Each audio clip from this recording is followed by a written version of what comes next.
My name is Michael Smith. I'm chairing this panel on civil liberties since 9/11. I'd like to first introduce our panelists in the order in which they're speaking and then make a few short comments. I'd first like to introduce Clark Kissinger. Clark went to graduate school of mathematics at the University of Wisconsin. He's the only non-lawyer sitting up here. I don't want to appear defensive, and I don't think any of you are going to give us a hard time on being lawyers. I know all the lawyer jokes. I would only remind you that in my opinion, two of the greatest political leaders the last 100 years were lawyers. Lenin finished first in his class in law school. Did you know that? And Castro was the leader of the law school campus at the University of Havana. So it's that tradition that all of us up here would like to follow. Clark was a founder and leader of Students for Democratic Society. He was one of the organizers of the 1965 anti-Vietnam War March on Washington, a historic march. He's been active at that level ever since. He was instrumental in the Mumia defense, and he's a leader of Refuse and Resist. Leonard Weinglass, sitting next to me on my left, is, and I think I speak for all of us here, of the attorneys on the left, criminal attorneys, I think the finest criminal lawyer in this country, and we're very glad to have him here. The last contribution he gave us, and of many, he was the lawyer for the Pentagon Papers, he was the lawyer for the Chicago 7, and of late he was Mumia's lawyer, as I suppose most of you know, and I credit the mass defense that was built, particularly because of Clark, and Len's legal work with saving Mumia's life.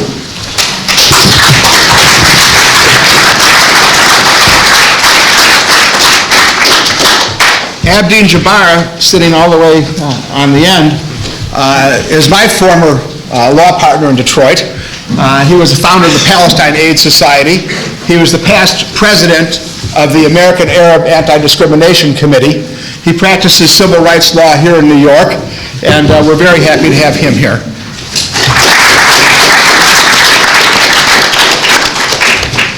Michael Ratner practices international human rights law. He's just become the president of the Center for Constitutional Rights. He's written several books on international human rights law, and he and I collaborated a couple years ago. Michael got the secret CIA dossier on Che Guevara, and Michael and I had a good time editing and publishing that book. And we're just finishing work on a re-edition of a book by Bill Kunstler. It's going to be called Great American Political Trials, about famous frame-up political trials of the 20th century. It'll be out in July, Ocean Press. Look for it. And last, and unfortunately, someone that had to be added to the panel.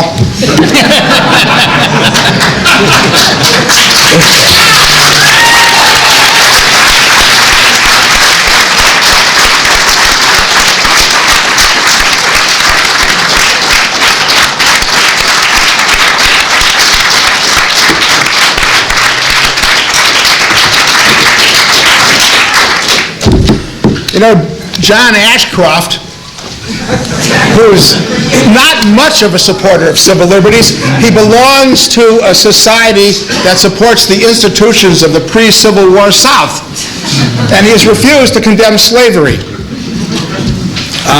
Flew up here to participate in the press conference indicting Lynne. He left the Department of Justice. He left behind him an 18-foot-tall aluminum statue of a lady representing justice whose breasts are bared.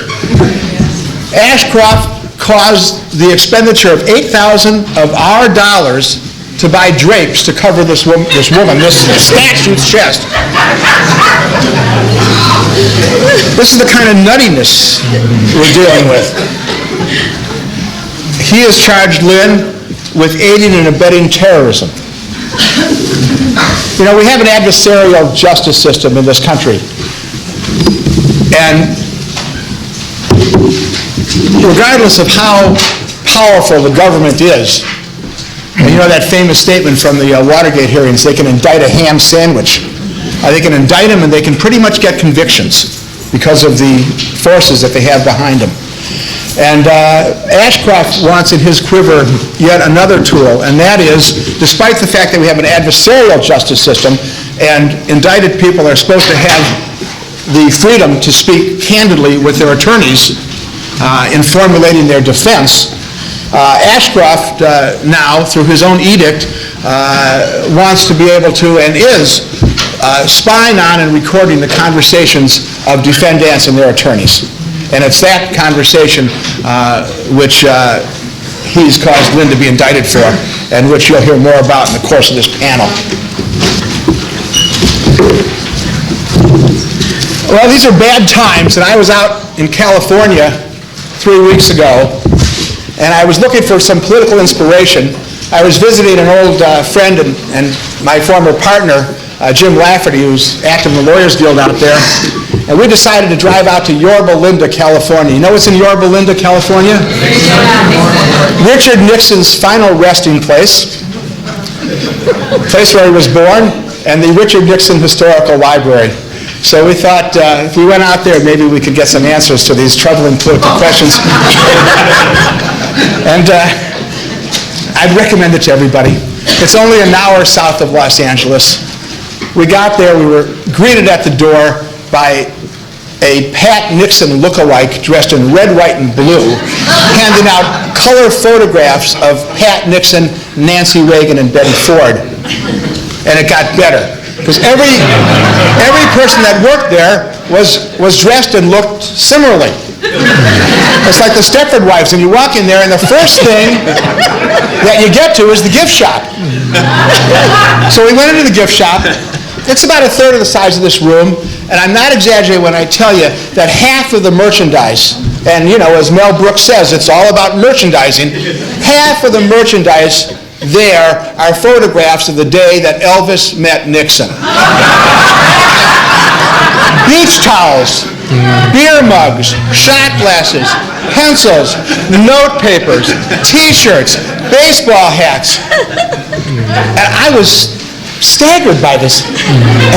And I went over to the manager of the store and I said, do you know that the day that Elvis met Nixon, Elvis was totally drugged out, and so was Nixon. Nixon was popping Dilantin, which is an anti-seizure medicine that his friend Alfred Bloomingdale, who owns Bloomingdale's, recommended to him.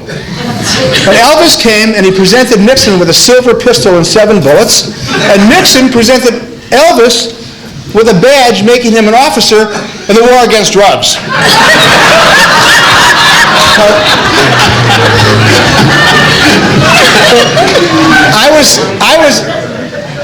I recounted this story to the lady, and she said to me, you know, we all know that. That's why we sell this stuff. So this inspired me to pursue Richard Nixon even further, and I read Anthony Summers' excellent biography called The Arrogance of Power. And in there you'll find a story about an interview with Nixon. The interviewer said to President Nixon, can you tell us the secret of your political success? And unhesitatingly, Nixon replied, fear. It's fear. You instill fear in people, and they don't teach you that in the Boy Scouts.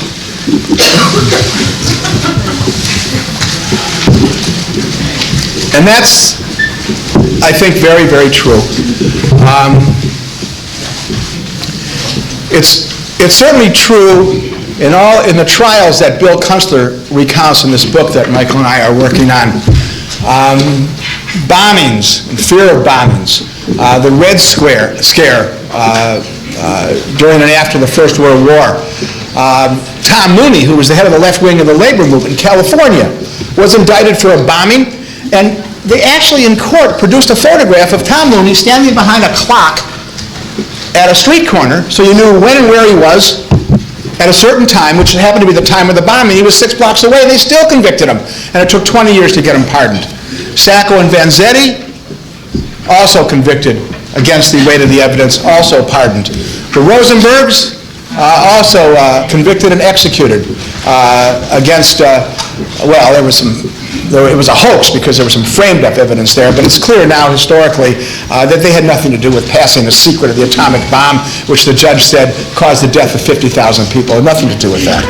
And they knowingly executed the mother of 2 children.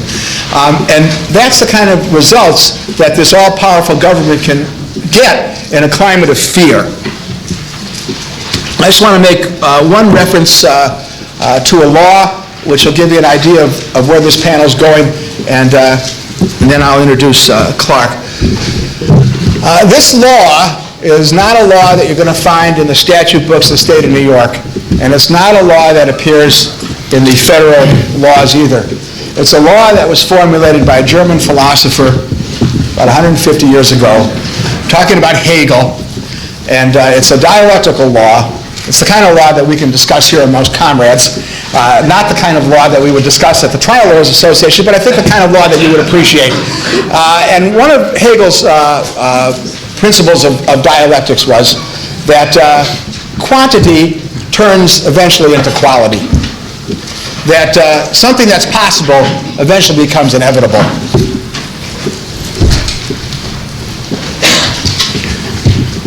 You know, the Weimar Republic had a constitution that was the most democratic constitution in Europe. And 15 years later, they had Hitler. At a certain point, and I think the point was probably when the Nazis staged the burning of the Reichstag, the German parliament, at a certain point, the loss of liberties in Germany became irreversible. And I'm not saying that we have that situation in the United States. Clearly we don't, or we wouldn't be meeting here. But we're moving in a direction where the police and the state are more and more intertwined, and that we have less and less of a chance of organizing ourselves in their defense. Witness indicting an attorney for representing a client. We're moving in that direction, and that's the outline of this panel.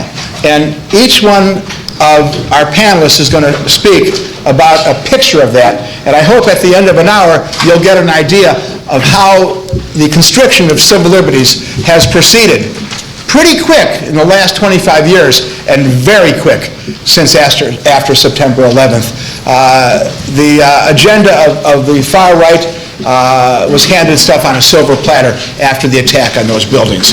And they certainly took it up with respect to civil liberties, and that's what we're going to talk about. Clark is going to first give you an outline of how it went along.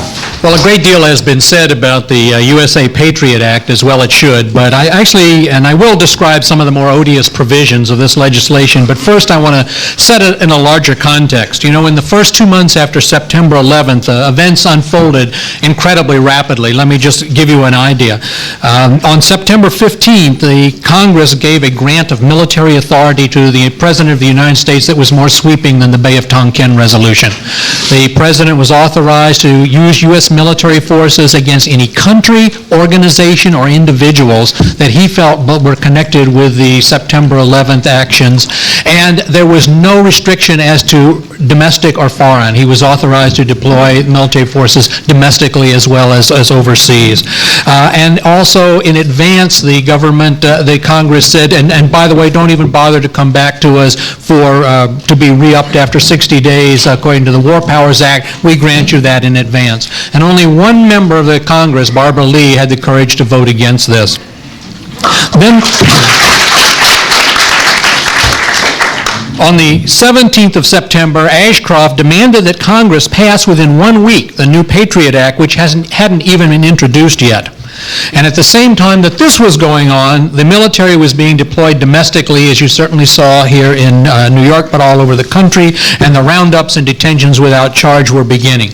Also, within the first week, the New York State Legislature passed a series of draconian laws. You can now get 20 years to life for hindering the investigation of terrorism in New York. 5 states introduced legislation to expand the death penalty.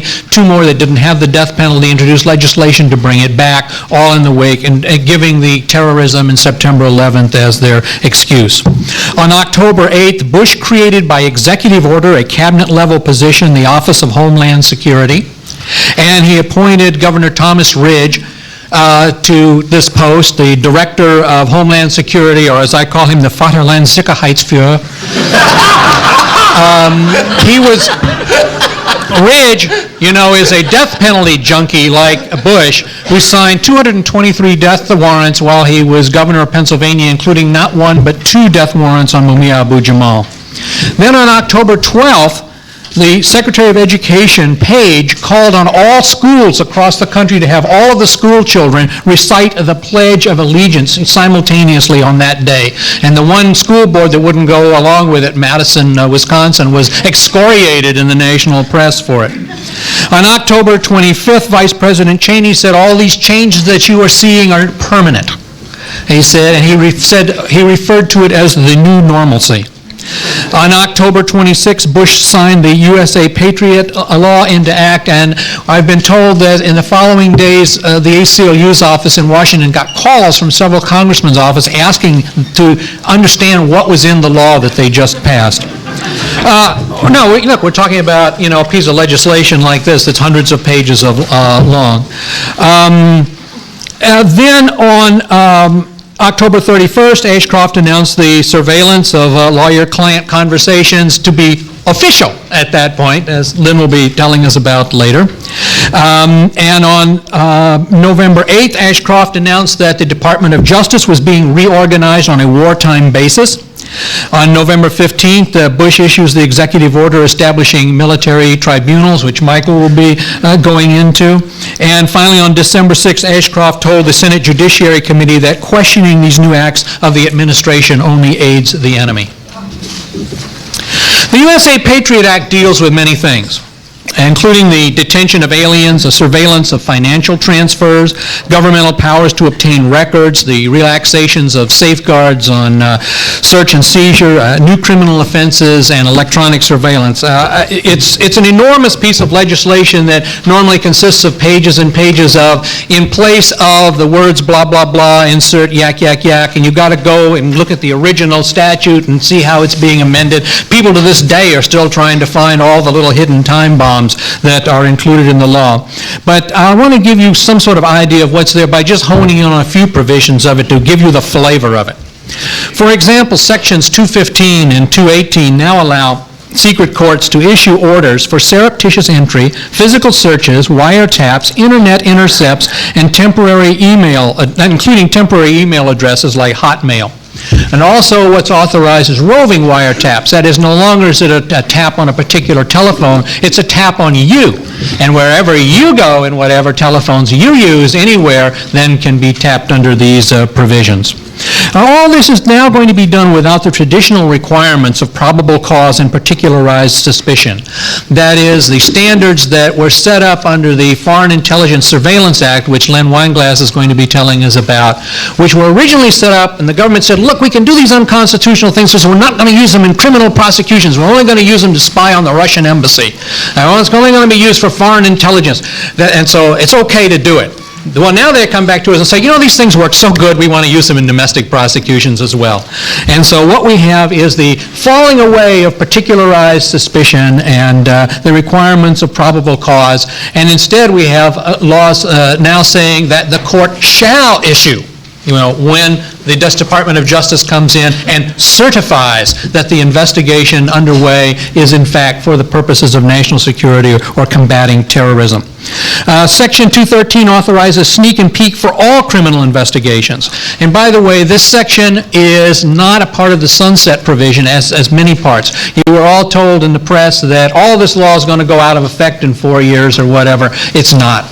And not only are those sections that are covered by the, you know, these laws don't go away, you know, once they come in. They're going to get re-upped when they expire, but there's whole sections of the USA Patriot Act that are not covered by the so-called sunset provision, and one of them is the sneak and peek, which means, what that means is that they can now issue a search warrant. They come in, surreptitiously search your premises, and they don't even tell you about it. There's no more knock on the door, sir, we have a warrant to search your place for these particular items, give you a receipt for what they take. That's all gone. They can now wait as long as they want to even tell you that they conducted the search. Section 203 It allows for the sharing of criminal intelligence information between federal agencies, including secret grand jury proceedings. You know, the grand jury was originally set up to protect people from crazy allegations that weren't true. Look at them in secret, see if there's any reason to bring you to trial. Now, however, grand juries are going to be used for coercive investigations. Either you testify before the grand jury or you go to jail. And then your testimony, far from being secret, is now going to be turned over to the FBI, to the CIA, to the National Security Agency, and so on. And this sharing between agencies, incidentally, is another way by the back door of bringing the CIA back into domestic spying. Section 216 requires that the courts order the installation of surveillance of all to and from information on telephone and internet communications whenever the U.S. Attorney certifies to the court that the information to be obtained is relevant to an ongoing criminal investigation. It requires, there's not any, even any judicial, discretion that's involved there. And what they're talking about here is the FBI's carnivore device that they will put on internet service providers. And it's going to not distinguish really between content and the to and from, who it's to. They're going to be able to record all the web pages that you visit and so on. And finally, Section 802 creates a whole new crime of domestic terrorism. And I love the definition of this crime. Acts dangerous to human life if they appear to be intended to influence the policy of a government by intimidation or coercion. So if things that you do appear to be intended to coerce government policy or whatever, you can now be prosecuted under this new law. Well, I could go on and on, but you get the point. So looking at all this, it's tempting, of course, to use the F word. And indeed, many people have suggested, as Michael did a few minutes ago, that September 11th was maybe our Reichstag fire, and the U.S. Patriot Act was our enabling act. Yet America is not a country that's defeated in World War or in the throes of a Great Depression or in which the political center has collapsed. Perhaps a more inapt analogy is the fall of the Roman Republic and the initiation of the empire. Because what we have witnessed over the last few years is an amazing grasp of power by the executive branch. There has, in fact, been something of a rolling coup going on over the last few years that began with the attempt by the Christian fascists to oust Clinton from office. Then came the extra-legal seizure of the presidency after the 2000 election, and now the whole panoply of measures in the wake of September 11th. And save for a few pious wishes and petty amendments, the Democrats have made it clear that there is no crime of empire that they will not condone or be party to. This seizure of power by a small group, Cheney, Rumsfeld, Ashcroft, and so on, and all these measures are justified by the declaration of a permanent state of war, a state of war that the U.S. is declaring on the rest of the world. And I recently used a short quote from George Orwell's 1984 to describe the situation, where he wrote, "The consciousness of being at war, and therefore in danger, makes the handing over of all power to a small caste seem the natural, unavoidable condition of survival."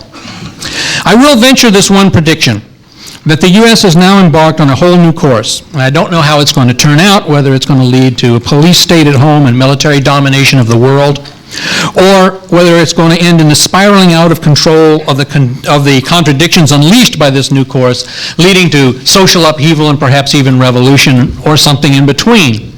But I do not believe that U.S. society is ever going to return to the old normalcy. And just as the Roman Empire never returned to the institutions of the Roman Republic, our Rubicon has now been crossed. And to the extent that the fascist analogy is applicable, we need to remember the famous epigram of Pastor Martin Niemöller. You remember about first they came for the communists, and then they came for the Jews, and so on. Here it's first they came for the Arabs, and then they came for their lawyers. But there's 3 points to remember out of that, 3 lessons. The first is that when it comes by steps and degrees. They pick off the opposition one at a time. So the second point is a corollary, that to prevent a police state, you must first come to the defense of its very first victims. And third, in the process of losing our rights, there comes a point of no return. This is a time that's going to put us all to the test, and it's a time that calls for resistance. By the way, this is why my organization is called Refuse and Resist, not Analyze and Agonize.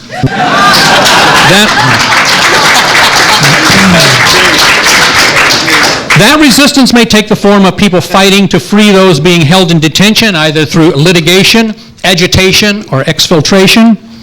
Resistance may take the form of courageous school administrators refusing to turn over the records of foreign students to the FBI, or it may take the form of students seizing those records for safekeeping when administrators refuse to do the right thing.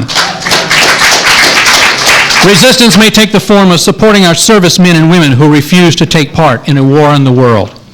Or it may take the form of defying new laws and measures that violate our rights of free expression and association, but resist we must.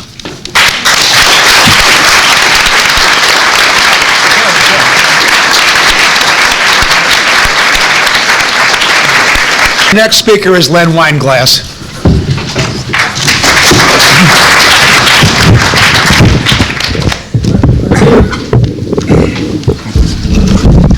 I wanted to pick up and add to the remarks of Clark Kissinger. It's true that the beginning of the end of civil liberties as we know them did not just happen overnight on September 11th.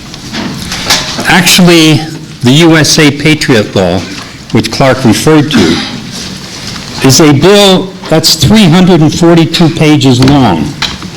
It was introduced within 3 weeks of September 11th. It is a compilation of all those provisions which previous Congresses have rejected as being denials of our fundamental rights. Overnight, it became the law of the land. No hearings, no reports from the committee, no conference committee, virtually no debate, and overnight, there was a sea change in our civil liberties landscape. But to understand really on the ground level what this means to us, you have to go back to 1972, 30 years ago.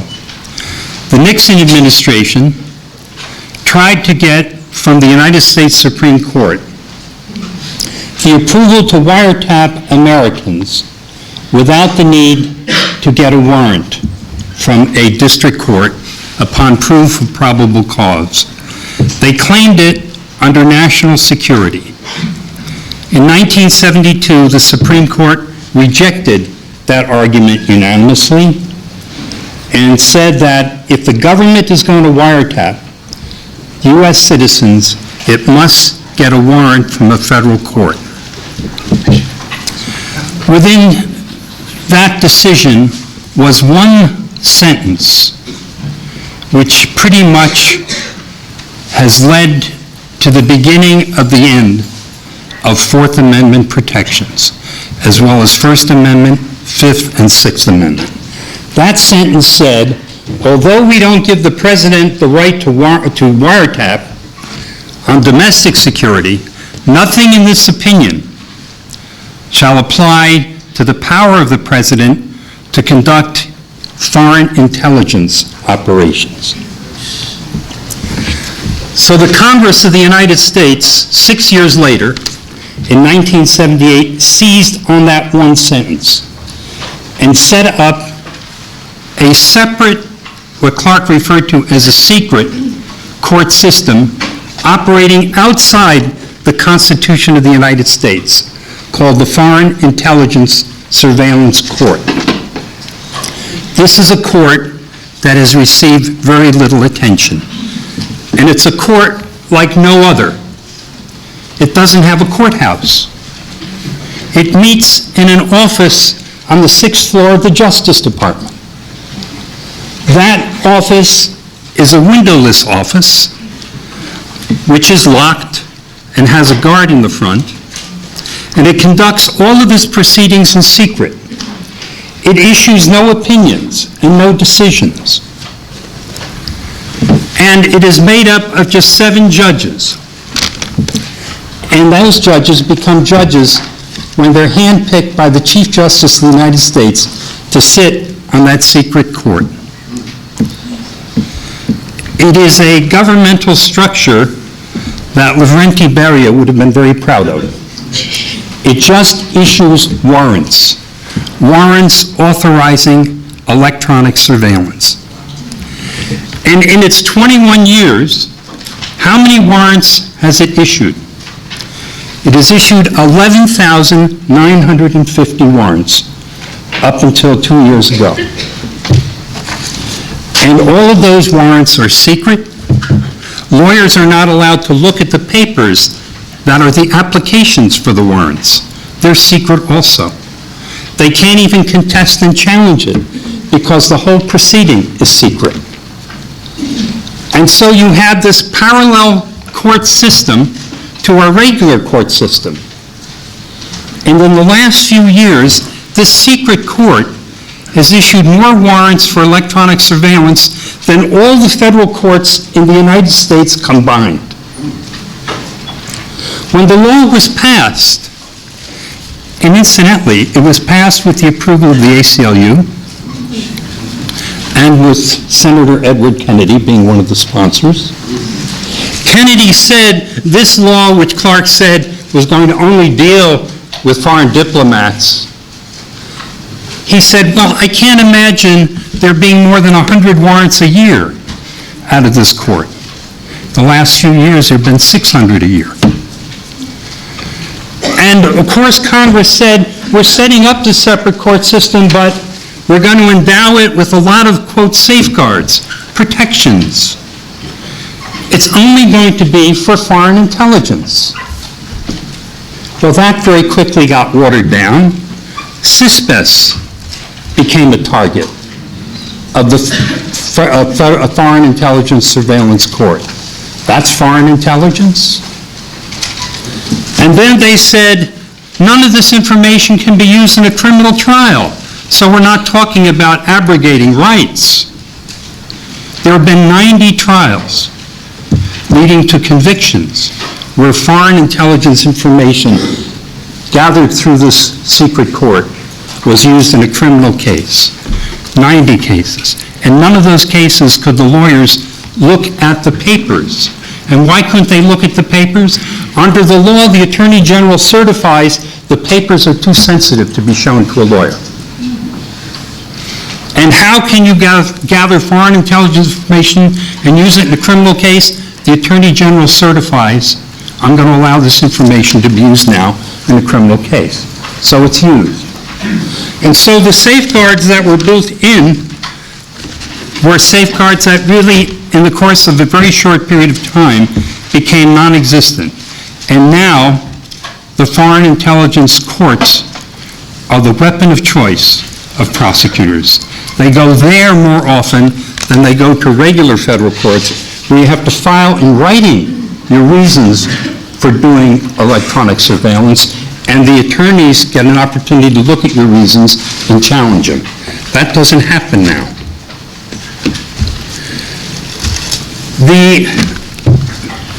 The courts have existed in a way that enables a complete circumvention of what are traditional protections. Let me give you a brief example. I'm now involved in a case called the Squillicot Stand case. I don't know how many of you are familiar with it. Terry Squillicot and Kurt Stand were a young couple in Washington. The government suspected wrongfully that they were providing classified information to the GDR, the government of East Germany. And so what did the government do? They didn't have a basis for arguing that, so they went into a FISA court, a secret court, and they got permission to tape record every conversation in and out of that house for 550 days, a year and a half. 5,000 conversations were taped. The law only allows taping for 90 days. But what did the government do? They applied for an extension 21 times. Each time they were granted an extension. 550 days of surveillance of the telephone, plus the law by amendment under Clinton, 1995, now allows not just wiretapping, but it authorizes break-ins. And so they broke into the Squillicot Stand house, a modest house, And they put microphones in virtually every room, the kitchen, the living room, the marital bedroom. And for 550 days, they tape recorded every conversation taking place in that small house. At the end of that period of time, they didn't have enough evidence to prosecute. So what did they do? They brought in a team of psychologists, and they sat them down for about a week in Washington, and they played the tapes for these psychologists. And the psychologists drew up what's called a behavioral assessment profile, in which they looked at the family based on all these tapes, and they figured out where the weak link was in that family, how they could penetrate the family. And what they found was that the wife was suffering from a depression, that her sister had committed suicide, and that she had personal problems of late that caused her to feel very vulnerable, very isolated, and most importantly, very alone. So they brought in an FBI agent, and the psychologist trained the agent on how to penetrate the family, particularly focusing on the wife, and dwelling on her weaknesses. Over a period of time, they got the wife to provide the agent with material that the government then used to prosecute them going back over 20 years. And the wife is now serving 21 and a half years, and Kurt Stan, the husband, is serving 17 and a half years. So this is, if you have any question, if you think, well, giving the government the power to intrude electronically, to enter our homes by break-in, does not necessarily lead to further violations of our rights of privacy and our civil liberties, you just have to look at the Squillicott-Stan case and see the number of manipulative instruments that are available to the government to penetrate a private family and to bring that family to court and ultimately to prison. So we're not dealing with hypotheticals, we're not dealing with imaginary things. Attorney General Ashcroft referred to us as those who engage in phantoms of lost civil liberties. Well, this court is not a phantom. It's real and it exists. And the kinds of cases represented by Squillicott and Stan are not phantoms. We are dealing with real, serious problems. And if John Ashcroft is to be remembered for one thing, it won't be the statue, although that's not a bad beginning point. It will be that he's changed the mission of the Justice Department. A department that used to be, for better or worse, committed to the prosecution of crimes that had been committed, allegedly. That is no longer the primary mission of the Justice Department. The primary mission, in his words, is to deter crime, which means before a crime is committed, the resources of the Justice Department are to be committed to finding out those who might be most likely to commit the crime before they do it. And if no one else, that kind of thinking targets, and the new law is fairly vague, but I think specific on this, those who oppose the policies of the government are those who are, quote, most likely to commit the crimes according to the government. The government is very zealous when it's the government itself that's a victim, not too zealous in many other instances, but that means it's directed and targeted at the political community, the immigrant community, the community that the powers in Washington believes are the most likely to commit the crimes. So I'll close with that. I think it's very important. I called up FISA on the internet under Google, and there were over 21 pages of references to FISA. But understandably, not a lot is known because it's not a subject that's ordinarily covered by the mainstream press. But it's something that we really ought to know about because the history of it and the way we lost our civil liberties and the threats that are now posed by that loss are very real. Thank you.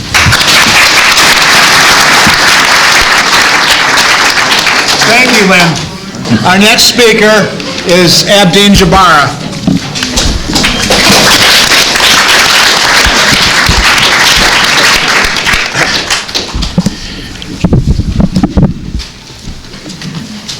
I think that what we have seen since 9/11 has proven the statement that immigrants and people who are here without nationality are perhaps the weakest link in the civil liberties chain in this country. On the 18th of September, 19th, the New York Times ran a headline that says the United States widens its policy of detaining suspects. Prior to 9/11, the Immigration Service had a rule that, a regulation, that a person who was detained had to be charged within 24 hours. That was immediately extended to 48 hours after 9/11, and then in the Patriot Act, extended to 7 days, but with unlimited detention on the say-so of the Justice Department and the Immigration Service in the case of a national emergency. After 9/11, between 1,200 and 2,000 non-immigrant aliens, Muslims and Arabs, a few Sikhs, and some Israelis, were taken into custody. They were taken into custody on the basis of tips from ex-spouses, ex-girlfriends or boyfriends, neighbors, employers, fellow employees. The FBI fanned out across the country, interviewing thousands of people, taking them into custody and sending them off, the bulk of them, here to New York and to New Jersey, 2 county jails in New Jersey. No names were released, no location of detention, no charges of what was pending against these people, and no nationalities for the detainees. They included 40 Mauritanians from Kentucky, an Egyptian cardiologist from North Carolina, Saudi students from Baltimore, newsstand operators, taxi drivers, doctors.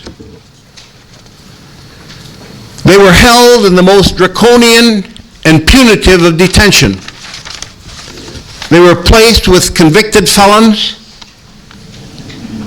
who had been convicted of violent crimes. One Pakistani in Mississippi, when he was heard talking to his family in Urdu, was beaten up by his fellow inmates. Some of them were placed in a so-called special housing unit, which is really solitary confinement with 23-hour solitary lockdown. Many of them had lack of access to lawyers or friends or family, since they had been moved from where their point of arrest to different parts of the country, so that they would be denied that access. Dogs patrolled in the corridors in some of the county jails. They were served religiously inappropriate food, and they had lights on for 24 hours. Some of them, as I indicated, were subjected to beatings by their guards. On October the 29th, the ACLU and 24 other organizations filed a Freedom of Information Act request, requesting the names and the basis of detention and whether or not these people had access to lawyers. A month later, feeling the pressure, although the Justice Department said that they could not release these names because it would be a violation of the law, because it would violate these people's privacy. They indicated that 548 people were being held on immigration charge, while another 93 of these people were being charged with various criminal offenses, all of which were unrelated to the terrorist attack of 9/11. License driver fraud, other minor traffic violations, etc.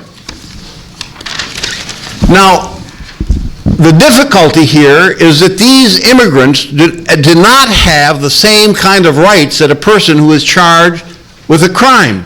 They're not entitled to appointed counsel. They're entitled to retain counsel of their choice if they can afford it. And they were also being transferred to these county jails in various parts of the country where they were isolated from any contact with anybody that they might know that could assist them.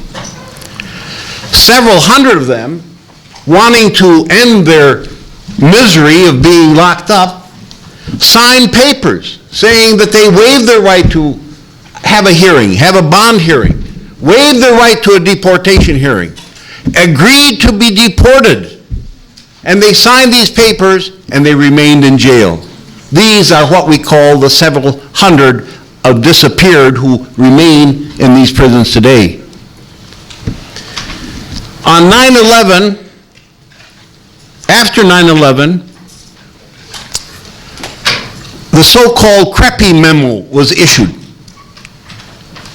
Creppy, interesting name, was the chief immigration judge. How do you spell it? C-R-E-P-P-Y. Creppy issued a memo to all the immigration judges around the United States saying that where the government indicated that a case was a, quote, special interest case, it was to be adjudicated in a completely in-camera fashion. No relatives present, no friends present, no media present, and the case would not even be listed on the official docket of the court. At least 100 cases, we believe, were so adjudicated. 2 lawsuits have been brought to challenge this, both of them by news organizations, newspapers in Michigan and New Jersey, and I'll talk more about that later. Material witnesses. Some of these detainees were designated not as immigration violators, not as criminals, but as, quote, material witnesses.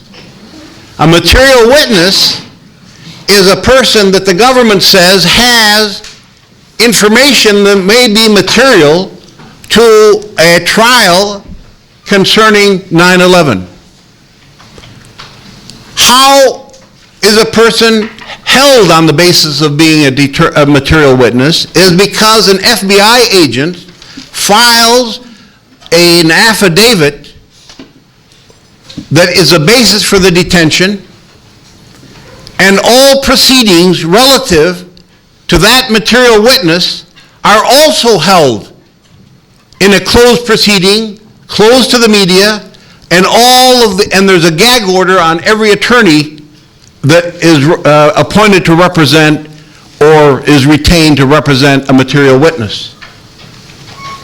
It's suspected, because we don't know exactly how many of such people are classified, but we know of several cases, and it's suspected that there are approximately 12 people who are being held totally incommunicado, totally without any criminal charge, solely on the basis of a FBI affidavit that the attorney representing them may not have a copy of.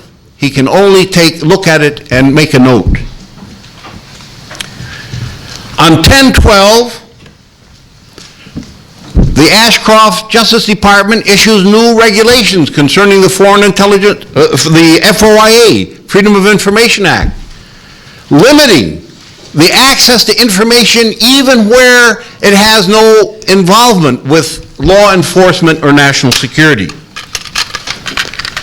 On 10/26, they issue another regulation that allows the INS to override the giving of bail by an immigration judge. If an immigration judge listens to the facts and decides that the respondent is entitled to be released either on a cash bond or on his own recognizance, the Immigration Service can override that automatically. And this is a clear violation of the separation, judicial separation. On 10/30, the New York Times reported that the Justice Department and the FBI were examining, relaxing the so-called Levy guidelines on when an investigation can be initiated, and that would allow FBI agents and informants to be sent into churches and mosques to engage in totally political investigation that does not have a criminal predicate. It was also announced that 5,000 non-citizens who had entered the United States from January 2000, between the ages of 18 and 34, would be called in for, quote, voluntary interviews. And because the FBI was so overstretched, they said, we will ask our police departments around the country to conduct these interviews for us. Portland, Oregon said, well, we can't do it. Our law says that you have to have belief that these people have committed some kind of a crime before we can do it. So they refused to do it. Ann Arbor, Michigan, where my friend Dick Sobel is from, they refused to do it. It's getting so that people, some police officers and police departments are bucking the Justice Department because of the violation of individual rights. They announced several weeks ago that this first interview process had been completed and that half of the 5,000 had been interviewed, 20 of whom had been charged with some criminal law violation, none of which related to 9/11. They also announced however, that they're going to interview another 3,000 people fitting the same kind of classification, and that they were going to enter into the National Crime Computer System, the FBI National Crime Computer System, the names of 6,000 Muslim, Arab, and South Asian deportation absconders. There are 320,000 deportation absconders in the United States today. That means people against whom there is an outstanding deportation order, but who have not responded to that order. These names are now going to be placed in there so that all of the law enforcement agencies around the country are now able to check whenever they stop a person for a traffic violation, whether their name is in that system. And they will be immediately arrested. And Ashcroft has said that they should be charged with crimes if there's any possible basis for doing so. They've issued that order. Now, it gets even scarier. On April 11th, all right, today's April the 14th, the Justice Department said that it was going to enter not the names of absconders, but names of people who are suspected of terrorism into its master criminal information database used by local authorities for background checks. And in issuing this order, Ashcroft said, information is the best friend of prevention. The National FBI Information Center database is used by 650,000 local, state, and federal law enforcement officials. Now, the FBI began entering thousands of names into the system before the Winter Olympics. Now, with this announcement, thousands more people who have not committed any crime, have no criminal history, are now going to be entered into the system so that if you're driving in some back road up in North Dakota and you're speeding, you better watch out. The Department of Justice has admitted that it has no set standard to determine why someone is placed on the list, and that the names would only be removed if the terrorism suspicions proved to be unfounded.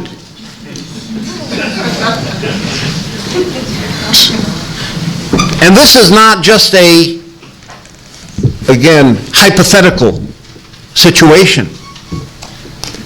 An Egyptian cab driver was picked up post 9/11 because he parked next to a hydrant in Brooklyn. And then during questioning, he was told that according to the CIA and NSA, he had given anti-American speeches. He's been held in solitary confinement until 2 weeks ago when he was finally released into the general population because they said they didn't find anything on him. And 2 weeks ago, for the first time, he was appointed a CJA attorney, Criminal Justice Act attorney, because he was described as a material witness. I have one last thing. There's a wonderful book that I really want to call to your attention. It's called Terrorism and the Constitution by James Dempsey and David Cole. There are order forms for it here. It's available. I have 60 order forms. I'm put out by the First Amendment Foundation, and I highly recommend, if you're interested in this, it'll give you a great deal of background on this subject, including the Patriot Act. Thank you. Before Michael Ratner speaks, I have a Lynne Stewart Defense Committee sign-up sheet. The Defense Committee is being organized. I'm going to hand it out. Will somebody volunteer to follow this and return it to me? You're in charge. And we're all suspects. I have your name, I have your number. I want to just say how honored I am, really, and pleased and moved to be here with Lynne Stewart. I just think it's...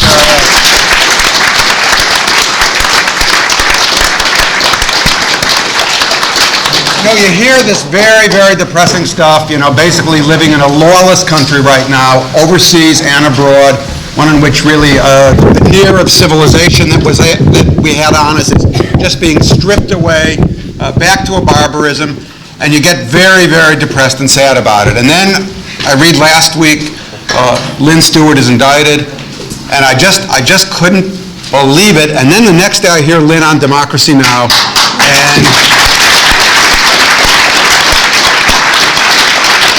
and I said, where would I have been? I would have been in some hole trying to get out of here, and she is on the front line fighting and fighting and fighting and making this the struggle, and not, I'm sure, worried about herself, but talking about it as if it's the struggle that's really going on in this country now about John Ashcroft and civil liberties and the struggle for all of us. And I just think that kind of courage and that kind of militancy, despite what we've heard, is something we have to all be very proud of and take a really good example from. Thank you, Lynne, really. I'll sit down. As I said, it was a bad week. Lynne being indicted, and then, of course, the continuing atrocities of the Israelis in the occupied territories. Then yesterday, you read in the New York Times, of course, about the coup in Venezuela and what happened to Chavez, and then you read what the Times says, which is basically, the old adage, this one, though, one man's coup is another's return to democracy, which is what the Times' position on it was. And then, of course, following it last night and having Chavez regain the presidency in Venezuela, which is an incredible thing.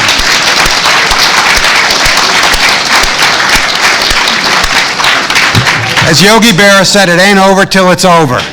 And really, it was something that gave me a real shot in the arm last night and this morning to see that there's that kind of fight back going on in the rest of the world. I want to go back to Lynne for 1 second because Lenny talked about the Foreign Intelligence Surveillance Act. and what had happened to the warrant requirements of the Fourth Amendment. And Lynne is, I don't like to use the word poster child because she's an adult, but that was the wiretapping act that they used to wiretap her when she was in prison for 2 or 3 years, whatever, when she was visiting in prison and all her phone conversations. And now, of course, they're using that act to try and justify Ashcroft's next step, which is to wiretap even without going to the secret court of the Foreign Intelligence Court. So they're saying, Ashcroft is saying, see, an attorney was doing this, and therefore I don't even want to go to the secret court. I want to just be able to wiretap attorneys and clients on their own. And that's basically, if you have to look at one reason why I think they indicted Lynne along these lines, was to try and justify Ashcroft's new regulation, basically, which says that he can wiretap attorneys and their clients whenever he chooses. Now, why shouldn't he have to go to a court? It's completely unclear to me, much less the Foreign Surveillance Intelligence Court, but a regular Fourth Amendment court. Why should he be able to do that? But so now you have first the Fourth Amendment, then the court Lenny described, and now you have Ashcroft's signature saying, I can wiretap when I want. So that's really Lynne's case and how it's being used for that.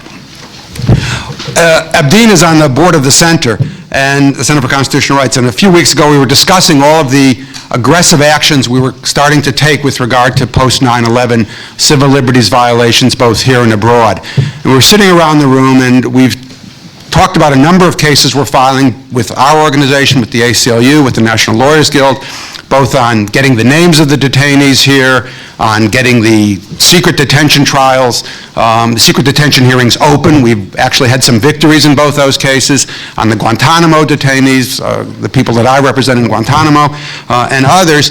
And Abdeen says, look, it's good that there's this fight back. It's really important. It's crucial. But in the end, the courts aren't going to give you what you need here. You're obviously going to have to organize among people as well. But as long as what's going on outside of the United States is going on, as long as the United States is continuing to do what it's doing overseas, whether in Palestine and Israel or in the rest of the Middle East or in the rest of the world, there are going to be conditions in the world in which the United States is going to be a target and in which U.S. people are going to be a target. And how are you going to convince people in the United States and the courts to somehow lift the draconian measures that are against people right now, as long as they're feeling and living in terror and in fear of terror? And I think he's right. So I think that there's a clear link between talking about civil liberties here and how we can protect them here and what the United States is doing overseas. And there's an old expression that I use occasionally. It's he who plunders others always lives in terror. And I think that's the case. And as long as we are plundering others, we will live in terror, and we will continue to have governments that respond to that in a very, very draconian way. Today, in the few minutes I have, I want to talk about a few of the themes and then talk about Guantanamo, some of the Guantanamo issues and international law issues. Some of the themes that I think characterize this period are, one is having a war abroad, obviously, which is always means cutbacks in civil liberties. But in this case, we also have a war at home, in the sense that there was an attack within the United States, and the United States is conceptualizing this as a war against terrorism at home and a war abroad. And so you take that, you couple that with the kind of thugs that we have in office right now, whether it's Ashcroft in the Justice Department or Cheney and Wolfowitz and the others in the executive, and you're talking about a very, very serious situation which you can get through almost anything right now in the United States. That's one of the themes that I think is going on right now. A second one is, and Abdeen referred to it, is the attacks against non-citizens. The original attacks have all come down until really the indictment of Lynne, have all been almost entirely against non-citizens, whether it's the detentions here, whether it's the detentions in Guantanamo, whether it's the way the Patriot Act is phrased. And that's done for a number of reasons. It's done, one, is it's easier to get U.S. people to go along with them because they'll say, it's the other. It's not me. It's not me as a citizen. It's the other. And therefore, they'll get these laws through. So a second theme that's been going on is this theme against non-citizens.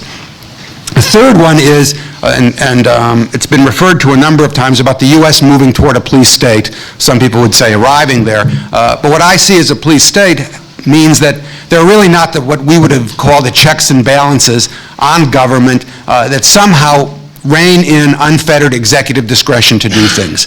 And in that sense, I think we are really moving strongly in that direction. If you look at what I call the issue of arbitrary detentions, basically civilization and law has spent their really hundreds of years fighting against the idea that an executive can simply say, Michael Ratner, you go to jail, Abdeen, you go to jail, and have no court review, no court process, and no evidence and no charges against you.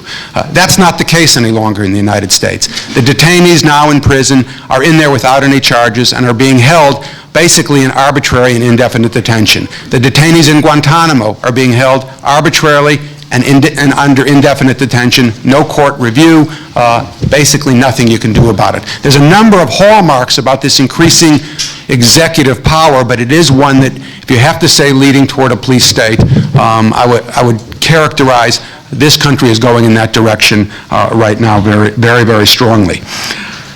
A fourth theme, I would say, is that there is no effort whatsoever to look at root causes of terrorism. None. In fact, you're considered to be supporting terrorism when you even open your mouth to say, well, maybe there's some people angry at us for this reason or that reason. No effort at all, and it goes back to the conversation we had earlier when I talked about what Abdeen said with regard to how you're going to have to get at what are the causes before you can get at how to stop it. All these draconian laws, is the fifth theme, will not stop it. Building a Fortress America cannot be done in a way that will stop terrorism. We have a 10,000 miles of border with Mexico, or 7,500 miles of border with Mexico and Canada. Yeah, I think the number is 11 million trucks come into the United States all the time, millions of people in and out. How are they ever going to stop someone who wants to harm America? They're not going to be able to. These laws are not about that. They can't do it. It won't happen with that. It will only happen if there's a real change in fundamental values of how this country operates, both here and overseas. Because people always ask me when I get through a talk of all the dangers, well, what do you suggest? How are we going to stop terrorism? The answer is I certainly don't have the answer to that, but I certainly know it's not by taking away the Fourth Amendment, then taking away the Foreign Intelligence Surveillance Court, and allowing Lynne Stewart to be wiretapped based on John Ashcroft's signature. That's not the way we're going to stop terrorism. The particular case that I'm working on right now, the Center's working on a number of these cases. We're actually about to file a big case on behalf of the detainees here in prison in the United States. I have been working for a number of weeks on the Guantanamo detainees, and that situation, if you look at what's going on in the world with regard to what the U.S. role is, it's reflected in how it's treating the Guantanamo detainees, which is to say it's overthrowing the entire structure of law that certainly for 100 years under the Geneva Conventions and probably 1,000 years going back to post-Roman times as to how people were to be treated when they were captured in battle by one side or the other. And the U.S., as it has done even before 9/11, has always used international law very selectively. When it helps us, we'll use it or we'll use the UN. When it doesn't, we'll reject it. Post 9/11, of course, that theme has been exacerbated. The U.S. now just really does whatever it wants. I mean, let's be very clear in the world, whatever it wants. Law is absolutely no bar. And if I look at the people in Guantanamo, there's 300 people there now. They're kept still in these cages. I was in Guantanamo in 1991 when I represented Haitian refugees. It's an utter hellhole.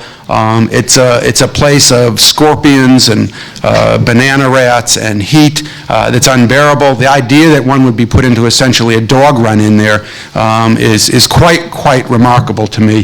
The idea that people are kept in these open-air cages where the elements are there is also quite amazing. It's gotten basically, no real press anymore here at all.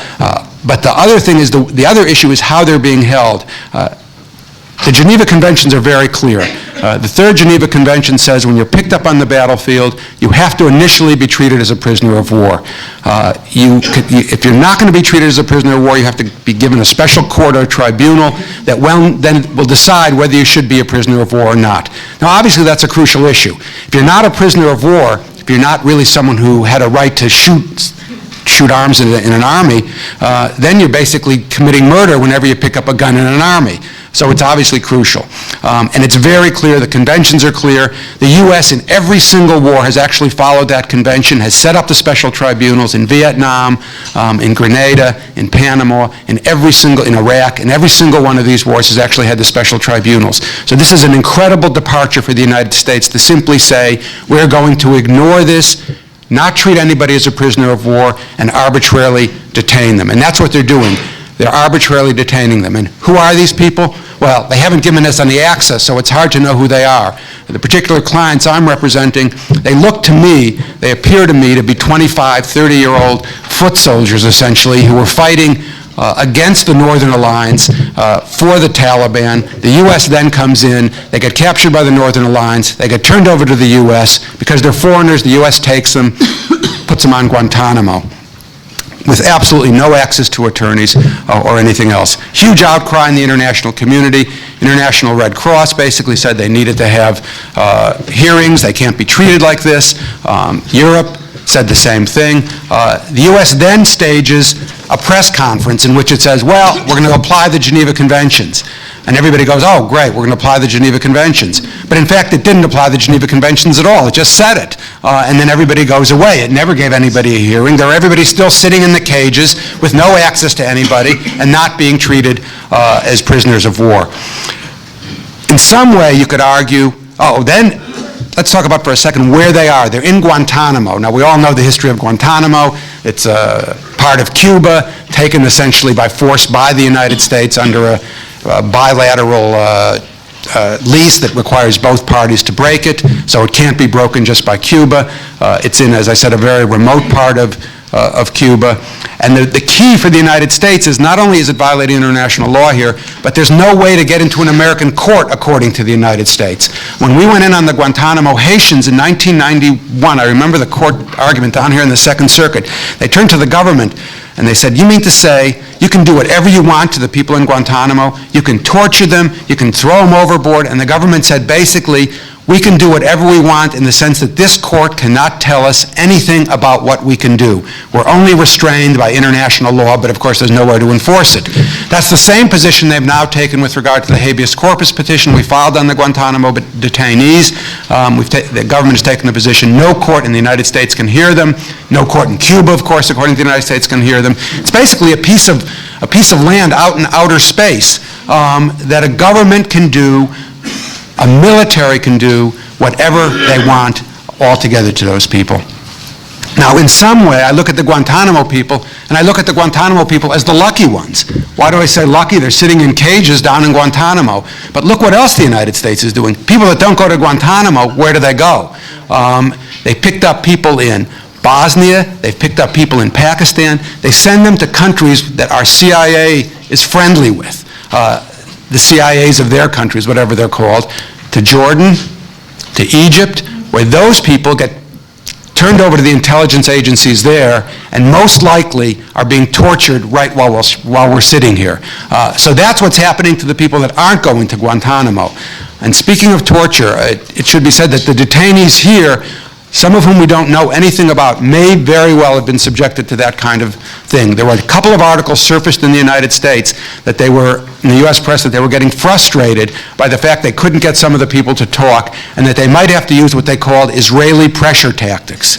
And if they couldn't use those because it's illegal, maybe we'll send them to another country to be tortured. So that's the kind of law we're talking about. That's the kind of government we're talking about right now. That's the kind of abolition, really, of the very protections that we have taken, I'm afraid, too for granted in the United States that are no longer with us. I do want to say that when I took the Guantanamo cases, there was a lot of discussion about it. Should you really represent these kinds of people? Who knows what kinds of people they really are. But should you really represent them? And when you do anything on any publicity on it, you get nothing but hate mail. I mean, hundreds of pieces of hate mail if you even ask for conditions to be better for the people in Guantanamo. But I will say I agree with Clark that at this point, in this particular political moment in the United States, You have to start by defending the first victims of what's going on in this country right now. And those people are...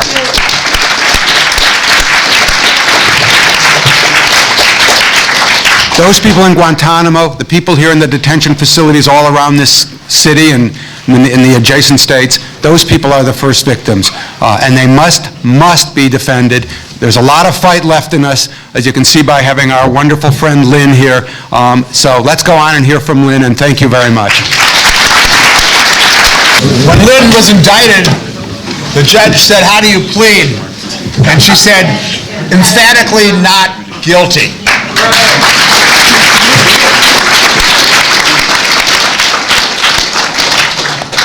I don't want to say anything more except that let's find out why she said emphatically not guilty. Listening to all my friends speak, I realize that I'm not here to discuss legalisms, and I'm not here to cite these terrible, terrible examples. I'm here, I hope, to claim your conscience. I'm talking among friends, I realize, but I also am talking among a vastly silent group of friends because we have no movement out there. There's very little that is happening. My husband remarked the other night, maybe we should thank Ashcroft for doing this. I don't think I'm quite there yet.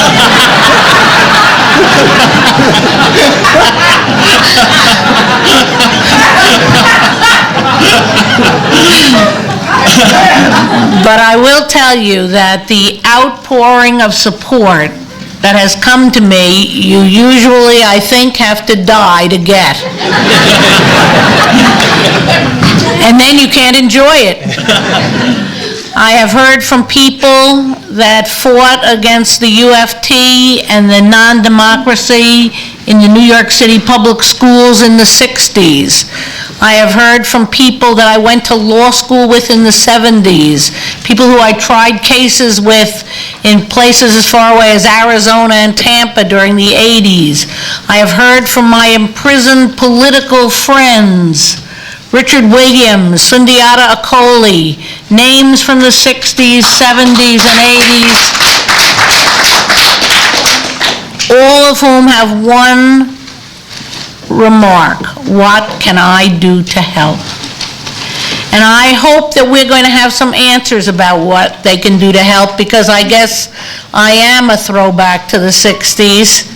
And that is organize, organize, organize.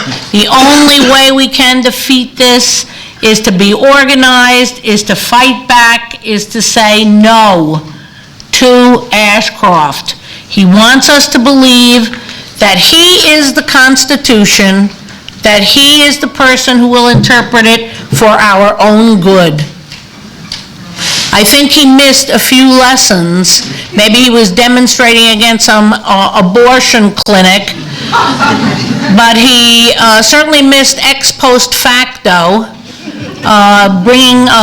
making something a crime after the fact, because the indictment, which can be downloaded on CNN, and I invite everybody to do so, is ripe with ex post facto. First, we'll do this, she'll do this, then we'll pass a law prohibiting it. Also, it should be noted that the attorney-client privilege is the crunch of this indictment. It is really what he wants to do away with.